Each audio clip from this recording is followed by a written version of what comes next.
शिक्षा मित्र, अनुदेशक, ग्राम प्रहरी, उन सभी की समस्या पर हम बात करते रहे, लेकिन नतीजा सिफर निकला। हर चुनाव में चर्चा होती है, इनको नियमित करने की बात करते हैं नेतागण बड़े बड़े मंच पर खड़े होकर, और ऐसे जिम्मेदार ओहदे पर बैठने वाले नेता इन सब पर हामी भरते हैं जिनके एक इशारे से पूरे देश में हर आदेश लागू होता। हमारे प्रधानमंत्री जी रात के 8 बजे आते हैं,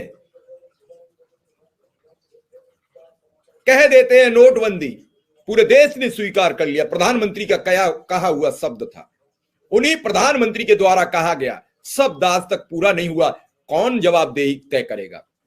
प्रधानमंत्री ने कहा था मंच से, शिक्षा मित्र, अनुदेशक, फिक्र करना छोड़ दें, मेरी जिम्मेदारी है। कहां गई वो जिम्मेदारी? अगर प्रधानमंत्री से बड़ा पद कोई इस देश में होता हो तो मैं इस जिम्मेदारी से उन्हें मुक्त करता हूं, वरना अपनी जिम्मेदारी को याद करें और शिक्षा मित्र अनुदेशकों को बहाल करें। अगर पद की बात करते हैं, नंबर 2 आते हैं राजनाथ सिंह। उन्होंने कहा था सरकार के पास कुबेर का खजाना होता है और मैं शिक्षा मित्र अनुदेशकों की समस्याओं का समाधान करूंगा। महारेला में उन्होंने घोषणा की थी। मैं आदरणीय राजनाथ सिंह से जानना चाहता हूं कि आपके बाद भी कोई सरकार में नंबर 2 पर आता है?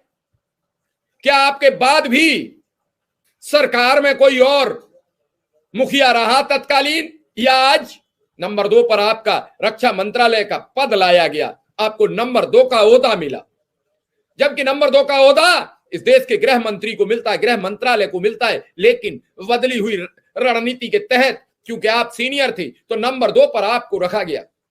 आप नंबर 2 पर बरकरार हैं, दूसरी भी सरकार में आ गए, लेकिन क्या आपने कहे हुए अपने शब्द याद रखे?